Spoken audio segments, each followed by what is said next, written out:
After Shinnok's defeat, Kung Lao found himself trapped in the Netherrealm, his soul corrupted by Quan Chi's dark magic. There he would have remained but for the aid of his cousin Kung Jin. Together, their Shaolin strength repelled the evil sufficiently enough for Kung Lao to escape that dark realm and control his inner demons.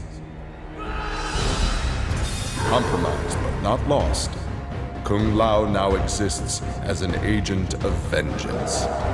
He will show evil no mercy.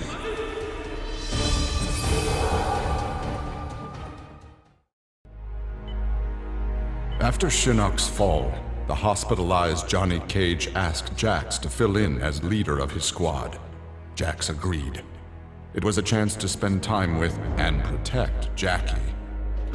Boarding their transport after a routine mission, Jax's greatest fears were realized as the mercenary Erron Black sprung from the cargo bay and fired on the young heroes. Fortunately for Jacqui and company, Jax's quick reflexes and bulletproof arms deflected the assassin's rounds. Jax quickly subdued Black, then slipped into shock as a red stain engulfed his chest.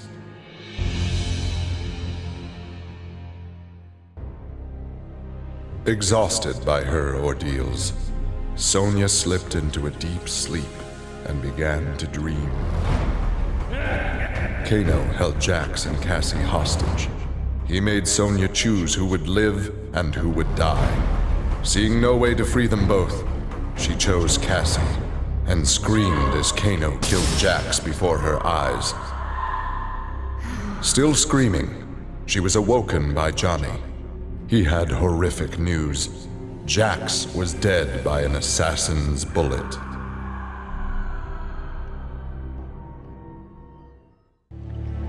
Having defeated Shinnok, Kenshi joined Takeda on his quest to avenge his mother Su-Chin's murder. Their travels took them to a cave where he and Takeda freed a man, Taven, encased in a stalagmite. Kenshi told Taven that his brother, Dagon, was the founder of the Red Dragon Assassin Clan. Dagon had not only murdered Su-Chin, but his and Taven's parents as well. Together, Kenshi, Takeda, and Taven lay siege to the Red Dragon base. Dagon fell victim to Kenshi's rage. Su-Chin's murder had been avenged.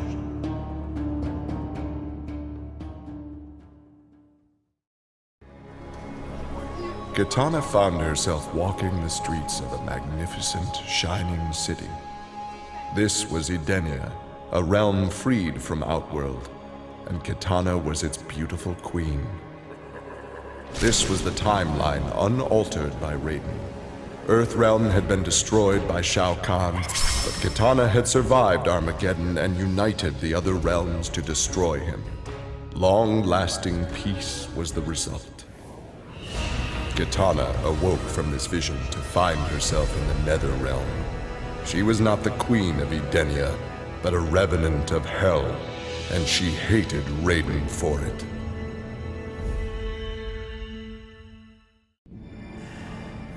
Remorse for his role in resurrecting Shinnok weighed heavily upon Scorpion's soul. His desire for vengeance had brought Earthrealm to the brink of destruction. Scorpion offered to perform harakiri to atone for his offense.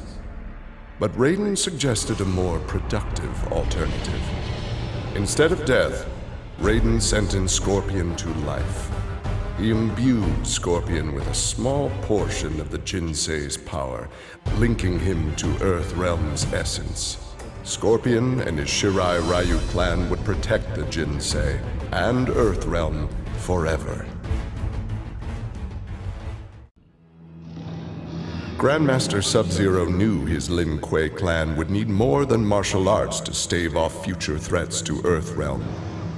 In the frozen reaches of Outworld, he found the answer. A female frost dragon with a clutch of eggs.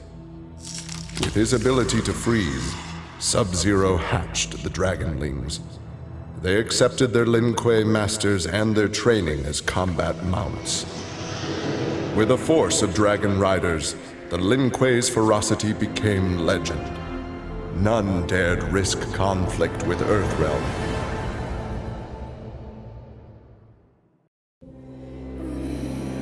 Overcome with exertion, Mileena collapsed and felt her soul gliding through the ether.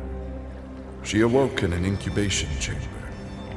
Nearby were countless others, each containing an exact copy of her. Mileena found she could read each being's mind and they hers. They quickly realized the benefit of so many fierce warriors sharing one mind. As they plotted revenge on their enemies, the architect of the Mileena's awakening laughed quietly. With Shinnok defeated, Takeda and his father set out to find his mother's killer, a member of the Red Dragon clan. Special Forces tech enabled Takeda to locate the clan's base and disguise himself and Kenshi as they infiltrated their ranks. Deep within the mountain stronghold, Takeda discovered an actual dragon, a prisoner of the clan. The creature used its magic to divine the murderer's name, then transport Takeda and Kenshi to a faraway cave. There they discovered a man encased in a stalagmite. The dragon had said this man would also have reason to confront Su Qin's killer. Takeda began to free him.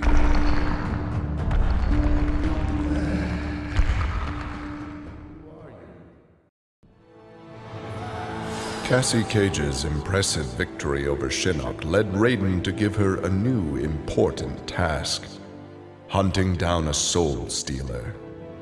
Cassie did not have to be told that the suspect could be a resurrected Shang Tsung. Having tracked him from the site of his last known assault, Cassie confronted the withered old man. He fought desperately but was ultimately defeated. As the old man lay dying before her, Cassie asked his name. With a mixture of sadness and relief, he whispered, "Shujinko."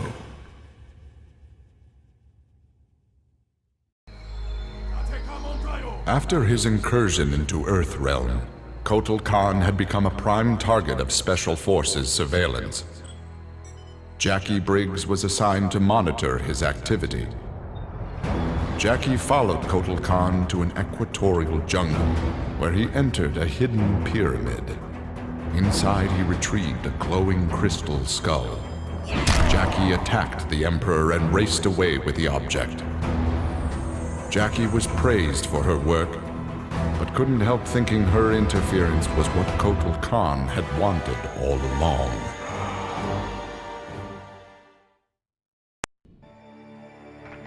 For his role in saving Earthrealm, Kung Jin's family created a statue in his likeness for inclusion in Raiden's revered collection. But Kung Jin's thoughts were with one no longer accepted by his family, Kung Lao. Kung Jin set out to locate his cousin and found him in the Nether Realm. Raiden believed Kung Lao's tortured soul was forever trapped without Quan Chi's magic to free him. But Kung Jin knew the Shaolin was stronger than any sorcerer's spell. He vowed to help Kung Lao fight off the evil that had remade him.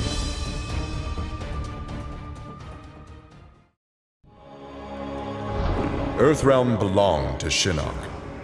It became the staging area from which he would finish his war on the Elder Gods, which began eons ago. The Elder Gods had lied to the denizens of the realms. They were not individual beings, but merely parts of a greater collective known as the One Being. Shinnok would merge the realms and awaken him. Whole once more, the One Being devoured the Elder Gods. Shinnok watched with satisfaction. This reality had finally come to an end.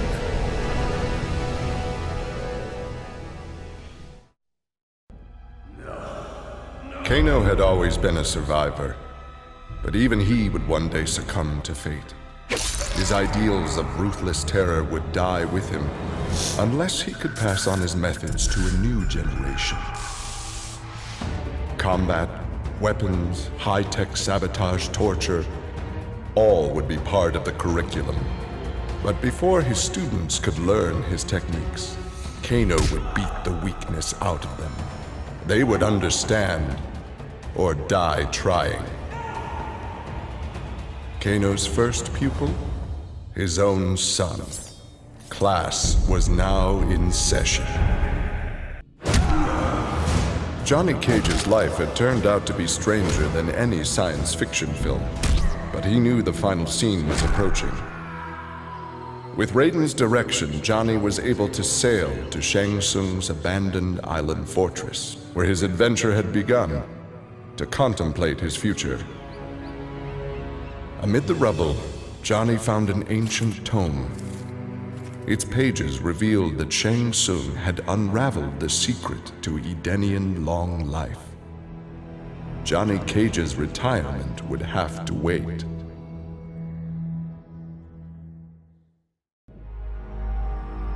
Nearly 150 years ago, Erron Black had been hired by Shang Tsung to assassinate an Earthrealm warrior. In return, Shang had slowed Black's aging process. He could therefore afford to be patient. If an employer wanted someone dead, they would be in time. A team of young Earthrealm warriors had caused Erron Black's current employer, Kotal Kahn, much inconvenience. With the patience of a viper, Black eliminated them all.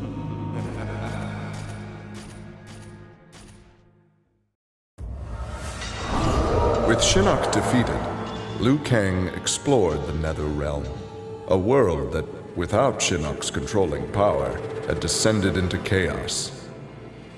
Liu Kang was no sorcerer or elder god, but his fighting skill was more than enough to beat Netherrealm's demons into submission. Liu Kang realized that Netherrealm was his for the taking, and that ruling appealed to him.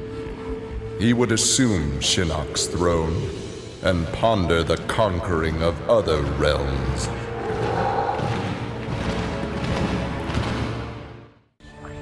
Alone once more, Ermac searched the labyrinthine corridors of Shao Kahn's old fortress, searching for the source of a faint voice calling to him. Suddenly, a wisp of dust brushed his chest, wrenching free one of his many souls. The dust took the form of a man who began to consume soul after soul. As the weakened Ermac stared helplessly, he recognized the mysterious figure. The sorcerer Shang Tsung, returned from death.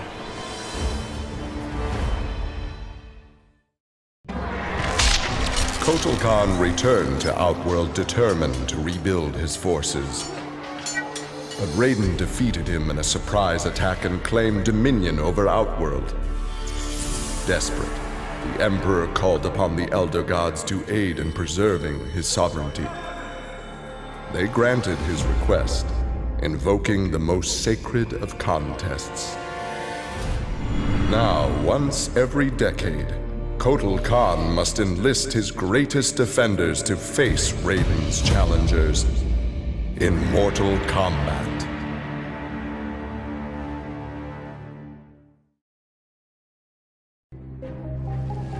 After Shinnok's defeat, Reptile was ordered to Earthrealm by Kotal Kahn to assess the damage. Such intel could prove useful in future conflicts.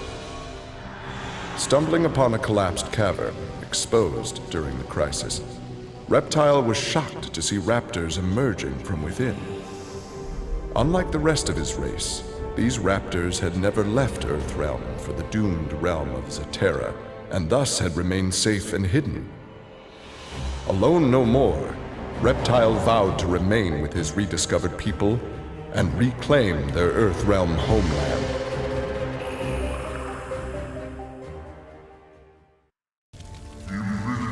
For many years, Ferra and Torr were a symbiotic pair, as is natural with their species. But that bond was broken when Ferra came of age and began the Great Transformation. Ferra Torr returned to the Tarkatan Wastes, where Ferra began her metamorphosis. The process took an agonizing 3 outworld years, during which time Torr withered and died. Now a brute, Ferra will be chosen by a rider. A new symbiotic pairing will be forged, and new battles will be won.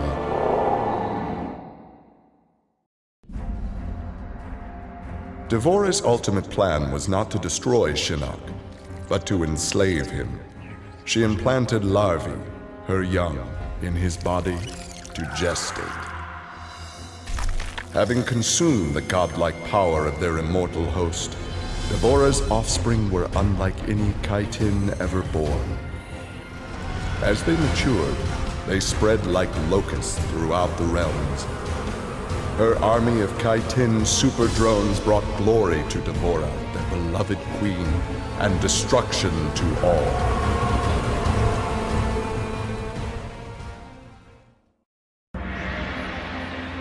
After millennia of fending off Earthrealm's enemies, Raiden began to wonder if defense was the best path to peace. In a change of tactics, Raiden and the Shirai Ryu attacked Kotal Kahn's armies before they could rebuild. They decimated the Emperor's forces, leaving Outworld at their mercy. The victorious Raiden claimed dominion over Outworld. The first of many threats to Earthrealm had been removed.